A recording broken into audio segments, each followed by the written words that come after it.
Welcome, travelers. Hey, what up?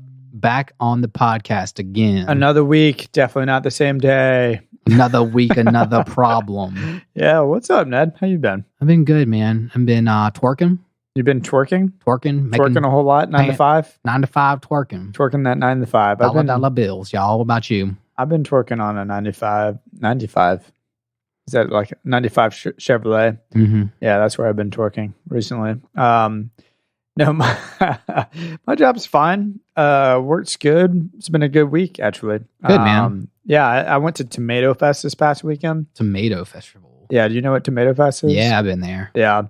It's a weird East Nashville thing that we do where it's like kind of just an excuse to hang out, listen to music, and drink. But I don't feel like in Nashville you really need excuses for any of those things. No, those things just happen anyway. But Tomato Fest is always a good one. If you're in Nashville, go check out Tomato Fest. Yeah, it's like it happens like once a year. Yeah. And people almost like there was like a tomato wizard, like someone dressed up like a tomato wizard or fairy or whatever. And there was a couple people dressed up, but for the most part, it's just people wearing and like putting tomato banners in front of their house. It's odd. Yeah, East Nashville's odd anyway. In a good way. There needs to be a Tomato Kingdom in Adventure Time. I'd almost be surprised if there wasn't. This would be weird. Can we jump into my beef real fast? Okay, man. Early beef. My beef is with Nashville, Tennessee. And it's simply to say that it's just boring compared to the land of Ooh. Yeah. Yeah, the land of Ooh is getting more and more endearing. I'm starting to enjoy living in that world a little bit more each episode. And I feel like this episode especially showcased some pretty cool scenes. We got like a strawberry field. Which probably there was no Beatles reference there that I heard. I heard it was like a subtle, like strawberry fields that you couldn't see beyond, that the writers were like throwing in a Beatles reference, maybe, but there was nothing related to like the episode. Yeah, no one said anything in the episode or anything like that. But what episode are we talking about here, Russell? We're talking about Henchmen, I think is what it's called, aka Bay is back. Bay is back. Yeah. Russell's Bay forever. Forever Bay. Though Forever Bay, I did lose. I think this week I lost my Forever Lovely. Man, so I was going to ask you, because I was like, now that this is second time we've seen Marceline in the show, like come up and have a whole Marceline episode, I wanted to figure out what your feels were. My feelings toward Marceline? Well, my Forever Lovely that I lost this episode is Jake. Too much fear of the vampires? Well, no, he kind of stinks in this episode a little bit. He's kind of a jerk. He almost. All right, here's the issue. He almost kills Bay, and that is not okay. You cannot take down Marceline, dude. Like, well, he didn't like her from the beginning, though. Bros before vampires. I know, I get it, but I don't know. He didn't like her from the beginning. He pretty much expressed to Finn that, like, even after we bought a house, like, or whatever the episode was called, that house hunting. Yeah, that he still wasn't a big Marceline fan at the end of that. He just doesn't like vampires. And then we've seen Finn go to you've seen the extent that Finn goes to when he wants to like rescue Jake, when Jake's in problems. So it's nice to see that Jake's like trying his best to save Finn from this like forever long pact that he's gotten into. And it's also great that like his fear of vampires is consistent. Yeah. I need more of that. I need more consistency in these episodes, and the consistency of him being afraid of vampires for whatever reason. I mean, honestly, there is an incredibly terrifying side of Marceline. Yeah, we really get to see her shape-shifting powers in this one. She can shapeshift. What is that? Yeah, you'll see. What does that come from? We'll get to the Stakes miniseries, where they basically, every question you have about Marceline's powers and vegan vampires versus real vampires, it all gets explained. So here's my question, though. Is the Stakes miniseries, I hear a lot about that on the socials. Is that something that occurs at the end of the original running of Adventure Time, and we won't get to that until 900 episodes or whatever? No, I think if I'm not mistaken, it's somewhere around season 6 or 7. Okay, because people really hype up this miniseries. It's a great miniseries. It's an 8 episode long, so it's kind of like if you think about 11-minute runtimes on episode, you're talking about a movie. Like if it's all strung together, it really is like an Adventure Time movie. Yeah, I'm excited. There's another for that. miniseries called Islands, which kind of explains the Finn origin story. And that's another like 6-parter, 7-parter. So I think Adventure Time, because just like you, a lot of the watchers were like, we want canonical running explanations of the characters in the world and everything. And it comes with Marceline. So everything now, unfortunately, you do have to take at face value. Mm-hmm. But it makes me excited going back and rewatching the show. And for all my rewatchers out there, you realize you're like, oh, I know why she can shapeshift. And I know like you kind of start to see like her powers. And I was going to ask you if you caught another one besides the sun. I caught a power in that. Remember my theoretically speaking, where I was like, and it's not proven wrong in this, I suppose, that I was like, I think she's just so powerful she can make it cloudy and rainy around her so she can be out during the day. Mm-hmm. She didn't do that at the end here. She's like in the sun and she has an umbrella. So technically, it's still theoretically speaking, still persists, but it almost makes me go, well, I was wrong. But but I will say, like the second time she shapeshifts into like a werewolf looking thing, not a werewolf, an actual werewolf looking thing. It really, what it looks like is the monsters from the first live action Scooby-Doo movie. Oh yeah, with the huge mouths. Yeah, they're like dog monsters. She looked a lot like a dog monster from the Scooby-Doo which I thought was an movie. Interesting choice that she didn't bust out like the bat monster that she did the last episode. Yeah, the bat monster is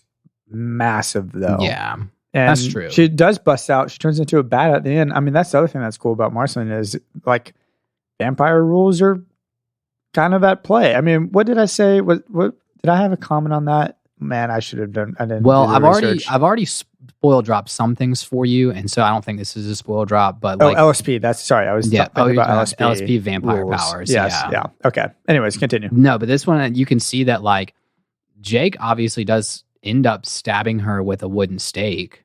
And also or he thinks he does. He thinks he does, and she poofs off in what looks like oblivion, or if that was even a her. backpack. And also besides like the garlic hitting her in her face, the garlic really doesn't do much of anything either. It definitely freaked her out though, and she overreacted a lot. The light got her. So yeah, the sun is a thing that hurts vampire essence. Now, do the other things in vampire like world, I don't know if all the rules necessarily follow with her because she's half demon. Oh, spoilers, I guess. I had spoiled that for you, like episode 5. She's half demon? Okay, well, that's cool. Yeah, and that's nothing. That's not something that gets revealed in the Stakes miniseries. That's when you meet Marceline's dad. You will have a whole Nightosphere episode, which is great. Okay, Nightosphere sounds terrifying. It is absolutely terrifying. Maybe we'll come across that during Halloween, and then I can man up and watch it. Just kidding. I'll definitely have to watch it. We can even just watch it on Halloween. Yeah, I'll have to watch it anyways for this podcast. But I love the transforming powers were cool. And I don't know. She's great in this episode, and that's why she is getting a gold star. She's a second lovely of mine. Second lovely. I do. Let's jump into it, man. What's your first lovely? Give me some sugar, baby. Sorry, second repeating. She's a repeating lovely of mine. I thought the gold star was for our honorable mentions. Nope. It is for my lovely. And the reason is Marceline, she's a radical dame. Yep. I figured that only reason I need. You would get Marcy as a lovely for this episode. So I wanted to pull out my lovely, not necessarily a ringer here, but Strawberry Jake. Wow. That's my lovely. Anti-lovely. Your anti-lovely was Strawberry Jake? Yeah. What's he doing? I just love it. I love it. He's in camouflage in a field of regular sized strawberries in a giant strawberry costume as his camo. Any other week. With like a garlic and a stakes, belt or satchel or whatever, utility belt of vampire hunting tools. Well, any other week, it would have done it for my lovely probably, but no, I can't. Jake's, I don't know. I'm choosing Marceline over Jake this episode. I know. I knew you were going to. My honorable mention, my gold star, was the old man, piano man with the bra-looking bow tie. Yeah, that was great. He was a funny dude. And she does him a huge favor, and he's like, I kind of wanted it to be white all along. He's like, it's beautiful. Looks so gorgeous. It's beautiful. Yeah. Not Nepter. Marceline needs to teach Nepter how to prank, because Marceline gets it. She knows how to get under people's skin, but she just completely subverts all expectations the entire episode long. And she kind of just is messing with him, but it's definitely a playful adventure. It's all for like playfulness and like, this is going to be fun. He's going to love this, but I'm going to mess with his mind a little bit. Yeah. I mean, I saw it as kind of fun, and I do appreciate that, because I appreciate doing that to other people and like messing around with them and making them think one thing, like, telling my wife, hey, we're going to watch like a manly action movie tonight, and then pick an action movie that like she actually likes, so it's like lowering expectations so you can like have fun at the end. But at the same time, I kind of had some beef with that a little bit, because she's doing it very flirtatiously. And I also, we talked, I think 2 weeks ago, about PB and her flirtatiousness with the King of Nuts episode, and like kind of just I feel like PB and Marceline both know how to manipulate Finn and kind of like not leading him on, but like the flirtatiousness always gets in his mind. And he's like, crap, man, what's this lady doing? She's crazy. Like, I do have some thoughts on that though. Okay. I mean, first off, look, girls are complicated, man. Like, for instance, I have written down, like, you can't tell what's on their mind. Like, do they like you? Do they not like you? Do they want cookout? Do they want the Lord's chicken? Like, come on, let me know. Let me know. No, but, and that's just from personal experience, I guess. It's a joke. But I kind of feel like I didn't really get the like sexual tension or anything. I didn't feel like it was flirty. At the end, I just kind of felt like, so they ended up tricking Jake together. And then she turns into a bat, and then it seems like Finn to me officially gets a friend, like a new friend this episode. Like they knew of Marceline.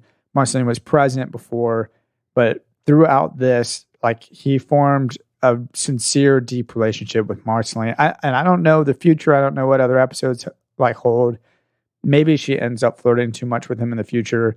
But I didn't really see the tension there. I just loved. It just really felt like, hey, we're going to hang out tomorrow. Yeah, let's do it. Yeah. And it didn't really feel like I'm flirting with you kind of thing. It just was like, what's up, bro? I wasn't thinking of it as like flirting with him. I just think it was like, because Marcy and PB are both older than Finn, they just know how easily like messable he is. They can mess with his mind, because like they're mature ladies, and they can like send out like just not mixed messages in terms of like, do you want to be with me or not? But just like, hey, I can confuse you because you are a confused 12-year-old little boy. And that I think that just sucks for Finn, but he has fun with it, and he gets a new friend out of it. And truly, hey, hanging out with older girls is awesome. You're a little kid. Come on. Yeah. Come on. But it was. That's what, but I do think that's a good point that you bring up, the fact that outside of Jake, Finn has had acquaintances and other companions and people that he's friendly with, but this is the first time when like kind of Jake goes off, and then Finn's like, I've got a friend that I'm going to hang with without Jake. Yeah, LSP is a terrible friend from what we can tell so far. I mean, she means well, but she's got her lumpiness. Yeah, PB, we see that she's just too busy ruling the kingdom, and she doesn't really come hang out right now. She will later, but she's also got that so flirty, like I'm a jerk to you sort of a thing going on. She jerked to everybody. It really felt like Marceline was like establishing, like this episode establishes them as bros, and I that's kind of what I took away from it. I definitely get why, like it could be.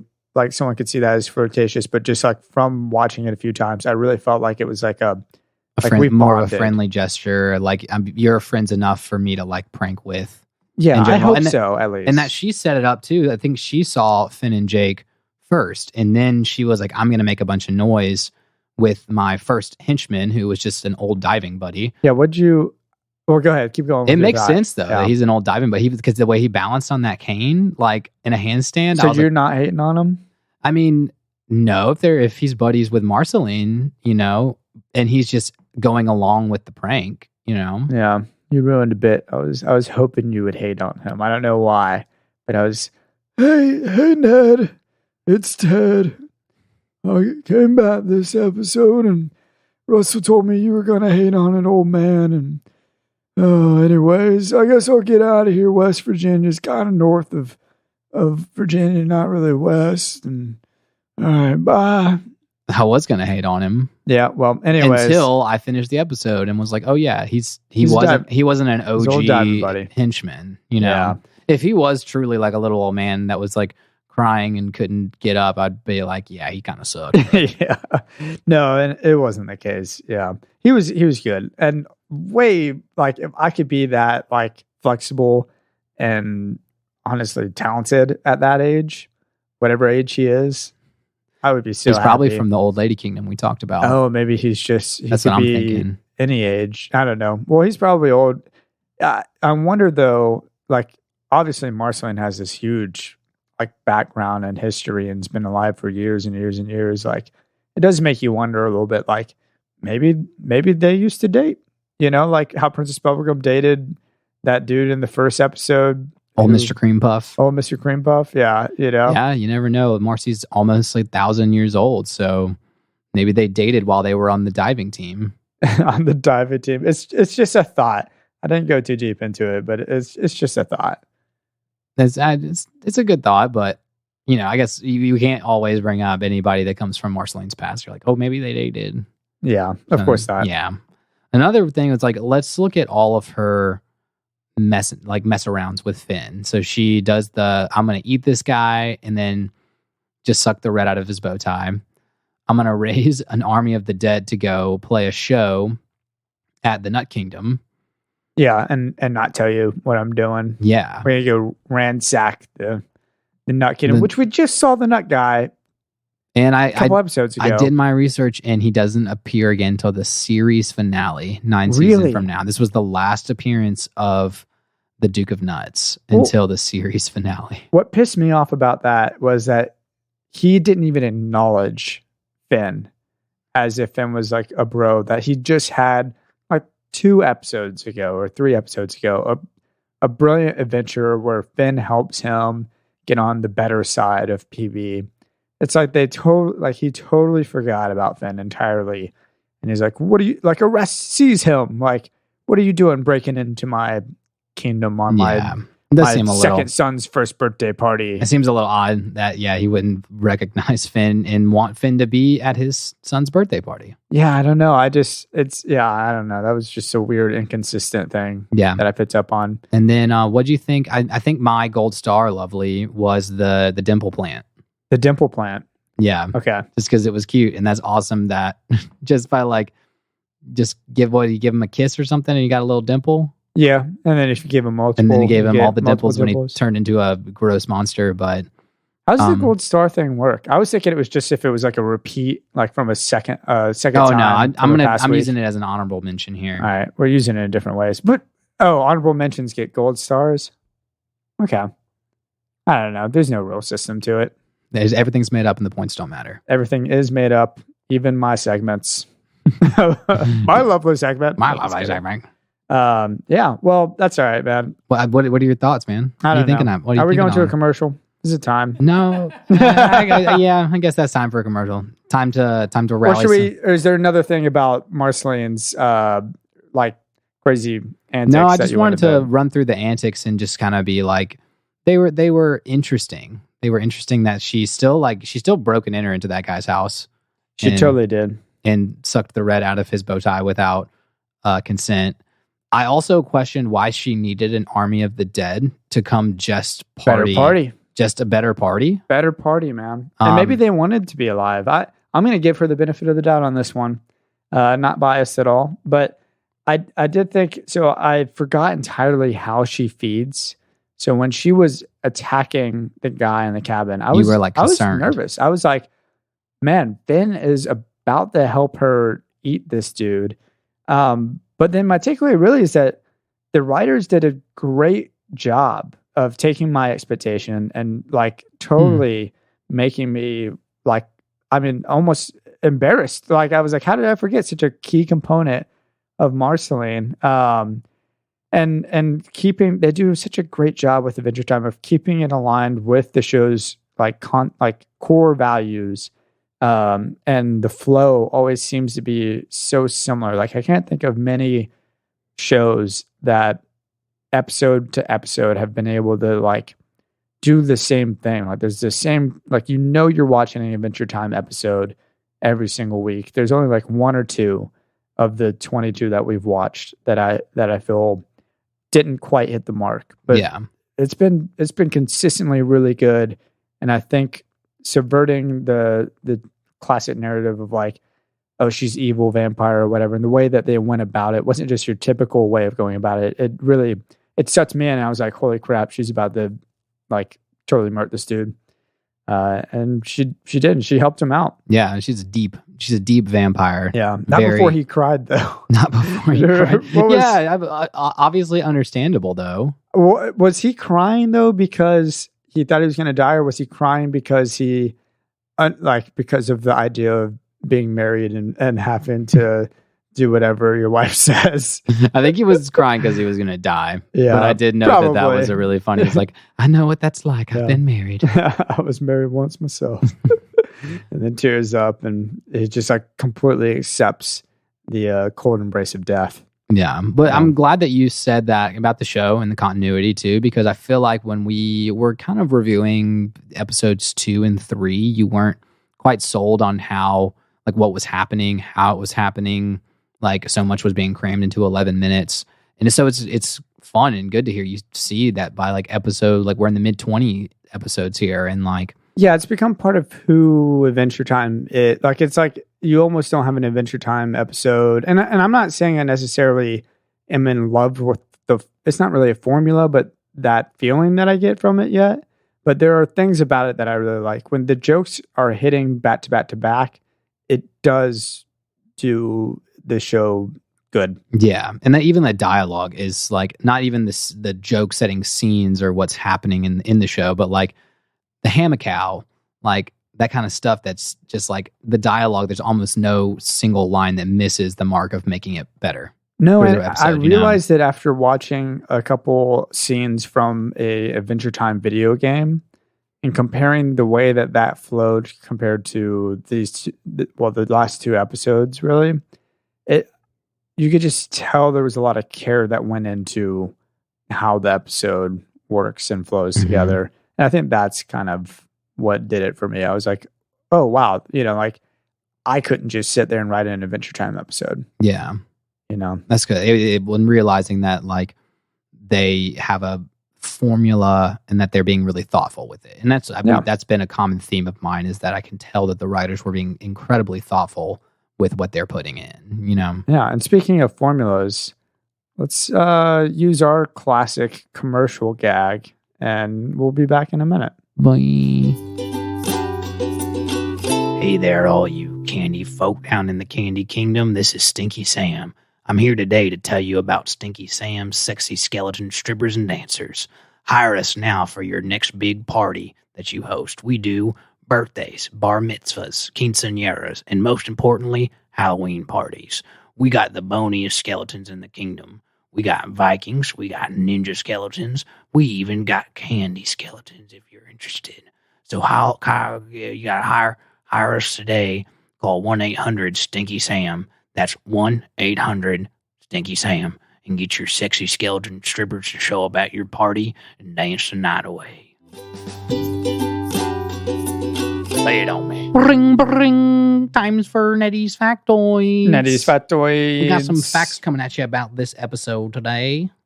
And they are going to be pretty sweet.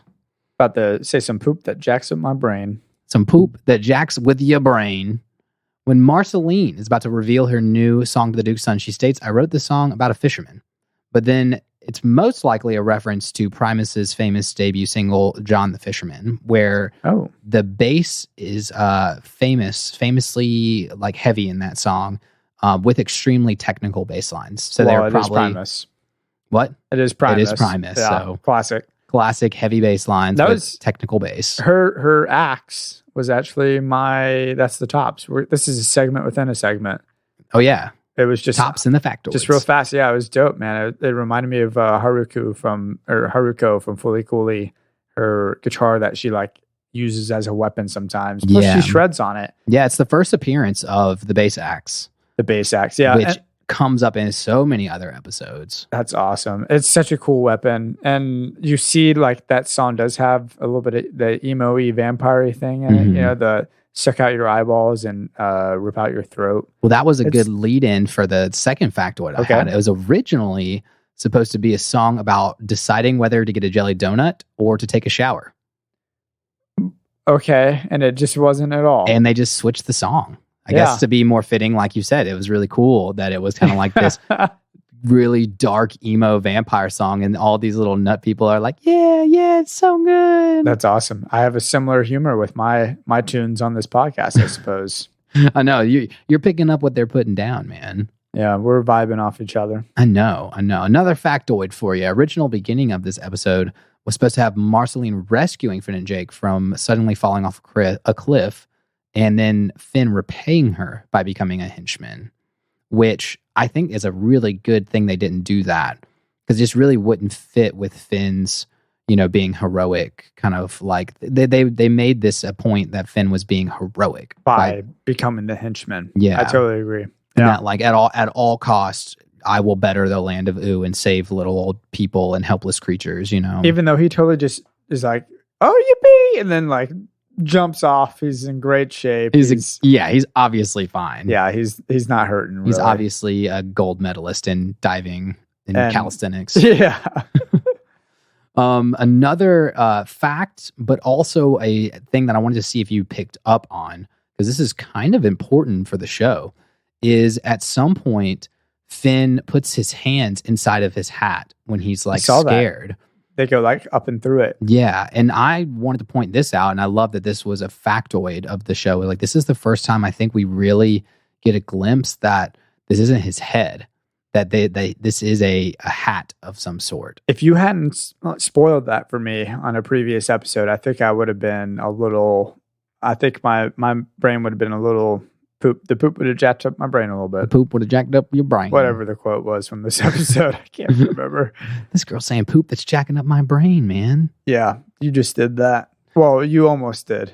I almost did. Well, I had to get you asked that off the bat, and you were like, I don't get the animation, man. Like, it's is he silly a bear? Hat. Is he what? And I was I want to see the hair. Yeah, I want to see like how gorgeous his hair is. That will come out because they do an epic reveal later of Finn taking his hat off for the first time. Ka-chow. It is a ka-chow moment.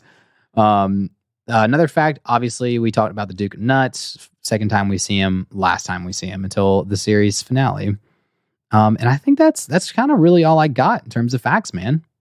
It's pretty good. I'd like to talk just for a moment about, so we talked about character alignments a while ago. Mm-hmm. And you can kind of let me know what your thoughts are on this, but I want to see if I can't get through this in one take. Just, I don't know. We'll see, because I think it flows. But so for character alignments, Marceline is chaotic good.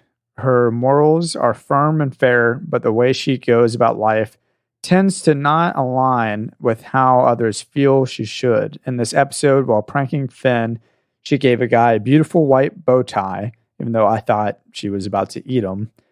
She very questionably rose the dead in order to better celebrate a 1-year-old's birthday, where she also was the musical entertainment, and she killed a man-eating plant that was disguised somewhere in the Castle of Nuts. It was just sitting around in the Castle of Nuts. And so, therefore, I think she falls under chaotic good. I agree with you, man. And you continue to see that she does good things, and she doesn't even want to do them all the time. She does just find herself chaotic good almost because of the community that she surrounds herself with.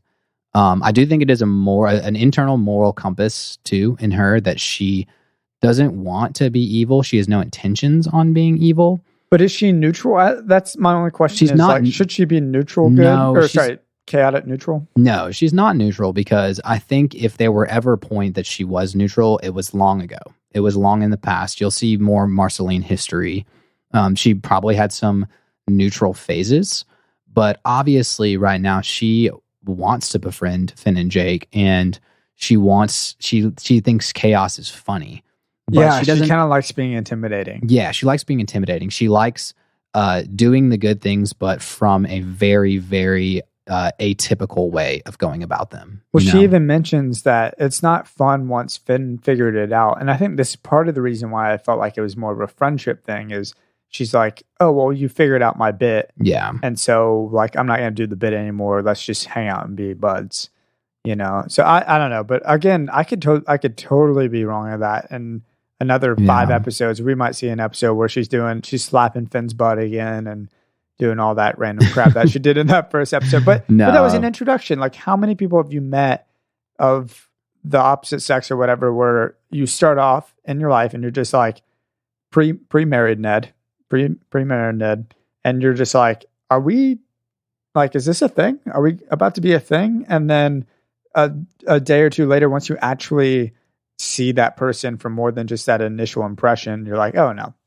We're just buds. Yeah, that makes sense. And I think it's pretty clear at the end of this episode, that they are going to maintain that friendship, and that they are going to, there's not any sort of love interest going on there. Yeah. I think once other in the show, down the road, I think there's another time where Finn thinks he has feelings for her, but is kind of pretty much shut down immediately. Here's what I'm hoping. Unlike Princess Bubblegum, who has no morals and is willing to flirt with a 12-year-old. I'm just kidding. Yeah. I'm hoping Marceline is old enough and mature enough to know that is not okay. Yeah. There's nothing okay with that situation if that's the case. Yeah. And well, she's less manipulative than PB. And I think that, like, PB is the what do you call the flip side of that when you're evil, but you're like peacefully evil? It's not, I can't remember the name of, like, the character alignment thing. Oh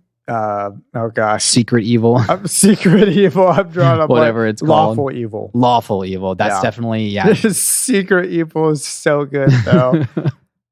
but that's, I think that maybe it really on purpose, the writers of the show made them really juxtapose each other well, Yeah, we'll see. I think I'm gonna every now and then come back to the character alignments for certain characters and see, have they changed at all. I think it makes for a good moment for the podcast. And also, I mean, one did pretty good on TikTok. So, like, I'm not saying I'm trying to cape that into the podcast at all, but if it fits, it fits. Yeah.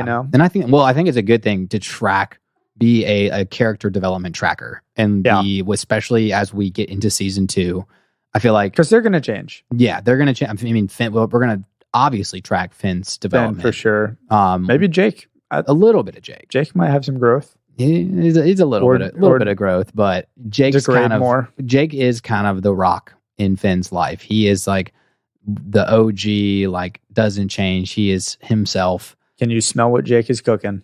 Oh yeah, I can make him bacon pancakes. Can you smell? Yeah, I'm about that. I like Jake as the rock. Yeah, but I want you to make Finn sure is Kevin Hart. Finn is Kevin Hart.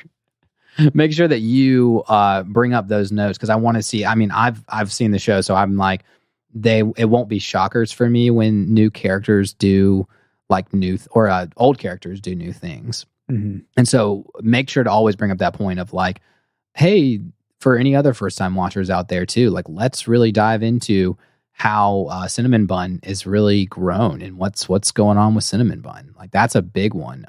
He's glazed now. I don't know. I saw a great theory online, and do I want to drop a spoiler? D. Bradley Baker, we called him out the other day for voice acting. Yeah. Well, I can spoiler drop for you a little bit. Spoiler drop. And really say that first episode we saw Cinnamon Bun and he was half baked. You know, He's half-baked? Yeah, that's what Princess Bubblegum says. He's half-baked. That's why he is like being super goofy. And then he discovers some and then he ends marijuana somewhere. Without dropping too much of the spoiler, he ends up in the Fire Kingdom for a while, and he gets a lot smarter and a lot less clumsy and a lot less dumb. He cooks while he's in the Fire Kingdom? Yeah, he becomes fully baked when he's in the Fire Kingdom, and I loved that. So I mentioned that point. That's kind of nice. To tangent, because we don't tangent on this show. But to show that there is some like really well thought out character development. Yeah, that's actually just, it kind of just fits. I'm looking forward to that. That's a fun little, oh, by the way, he happened to be there for a little while. It's like one of those things in video games you wouldn't know unless you looked it up on like a cheat book, you know? That's what it sounds like. Maybe it's way more obvious, but like that was the reason why he matures, because he's been there. But that is so funny that he's half baked at the moment. Yeah, that he becomes fully baked. Yeah. And probably other characters are, we got to dig a little deeper for how they've developed. It's going to be a lot more like emotional change. And I love it because Finn goes through emotional changes because he's aging, and Marceline is like 980 something years old, and she still changes. And I love that too. Like she still develops into a way more mature and empathetic and thoughtful character. Now is because I just wonder how that works with vampires. Is she in a developing stage though? Like is she forever like 14 or I don't know, 18 years old or however old? I think we looked it up. She's like 18 or 19 supposedly. Mm-hmm. But then like that's what she's drawn to be. So like in vampire years, she's like 20 years old or something. I can't remember what it is. I didn't look it up for this episode, but she's, I don't know. So I wonder if that's why she's able to change still and she's not like stuck in her ways, but probably not. That's probably not what it is. I mean, immortality doesn't necessarily mean you get stuck in the same emotional state. Yeah. Because what is that baby from Dragon Ball Z who's like, whose father runs heaven or whatever, and he's like a very mature like business baby. I don't know. Anyways. Oh no, you're thinking about Boss Baby. No, I'm not thinking about Boss Baby. Oh, you're thinking about Boss Baby 2. No, Boss Baby is a Family Guy thing, isn't it? No, that's a DreamWorks movie. Oh, I could have swore it was written by what's his face. No, the Seth MacFarlane. No, it's some sort of DreamWorks movie. I got no beef with Seth unless he doesn't want to be on this podcast. Then sure, I'll be beef with him. I don't know. Seth, we'd love to have you on, man. Come defend yourself. Come defend I know you really care about what Russell is saying on some Adventure Time podcasts. Yeah, our solid 120 fans right now. No, it's less than that. It's like the two guys. Remember? I can't remember where they're from. One's from the U.S., one's from... It's just two brothers. Just two brothers that are separated by oceans. Two fans. Just two fans. We just have two fans. We just have two fans. Yeah, I got my lesson real fast. It's just something about second chances. I don't know. Something about second chances? Yeah, there's something about, I don't know, give Marceline a second chance. Okay. I guess. I got you. Something about second chances. I had some more lessons too. Oh, okay. I said girls like to mess with people. It's a lesson. Watch out. Watch your back. I think guys like to mess with people. Guys like to mess with people. Yeah. People like to mess with people. People like to mess with people. So keep your guard up when people are messing with you. Second one, always make sure you make lifelong henchmen agreements because it's a great idea. I've got a couple myself. You're in a couple of henchmen agreements with people? Yeah. Isn't that right, Michael? I mean, that's kind of what this looks like. That's kind of what this is. It's a weird dynamic we have going here. I am trapped in Ned's basement, as y'all know, and I also have my henchman with me, who's not necessarily trapped by Ned. He kind of comes and goes as he will, but we can get into it later. He goes as he will. He's still my henchman, even if you're locked in my basement. He is kind of forced to DJ at rodeos sometimes, though. Yeah, just to DJ at the rodeos. Oh man, my last lesson is just things aren't always as they seem. Sometimes good people will ask you to do stuff that doesn't make sense or seems wrong, but there is an ultimate goal. So I think it's very, very important that when you are picking and choosing the people that you surround yourself with, that you really make sure that they're good people, and that when you do that and when you fully trust those good people, somebody might say, hey, you need to get out of your house right now. You need to, do something that's crazy or do something that seems like you don't see the end picture. But if you surround yourself with people you trust, then most of the time they're not going to lead you astray. Yeah. And if they unless do, they're messing like, with you. just remember that thing about second chances that I mentioned earlier. Yeah. If all of them comes together right there. Yeah. Are both of our lessons. We were on a similar vibe. Yeah, even though I didn't really have a lesson for this episode. I had a longer, more thought out one that encompassed yours into it with it. Oh, well, I mean, you're welcome to keep going, man. That was it. That's all I had. I mean, oh, I see what you're saying. Yes, out. yes. What you did was what you were talking about. Okay. Sorry, I thought I cut you off or something. Oh no, you're good. Thanks, everybody. I guess this is such a great episode. If you didn't watch it, please go back and watch it. Yeah. I know, like, there wasn't anything too crazy deep to pull from this episode, for me at least, but I really do think this is a fun episode to watch. Yeah. And I think the writing is fantastic. And based on how we just had our conversation, it's just kind of like, it's really cool. Even if there's less to break down in an episode, that we can sit there and think about, oh, like Marcy, canon character, and this is the second time. This is, again, a repeating canon character that we're digging into deeper. And so that's what we want to focus on. We don't want to sit here and spout out, here's exactly the whole episode, scene by scene for you guys, so you can relive it in the car. We want to get on the deeper stuff. We want you to send emails to nea.travelerslog@gmail.com. Wow, I'm going to mess that up a lot. No, well, I'll do that right now, man. I want you guys, hey, call to action right here. Go ahead and vampire bite the crap out of that like button on whatever platform you're on. Just make it red or whatever color it turns into. Like, really, I'm trying to, what is it? The guy you listen to for news. Smash that like button, Philly DeFranco. Yeah, Philly DeFranco. Yeah, I want y'all to just vampire bite all the blood out of that like button. Give us a follow. Leave your comments down below. Review us on Apple Podcasts, but please do. It helps a lot. We're trying to be the number one Adventure Time podcast, hosted by two guys from Nashville, Tennessee. Well, we already are that.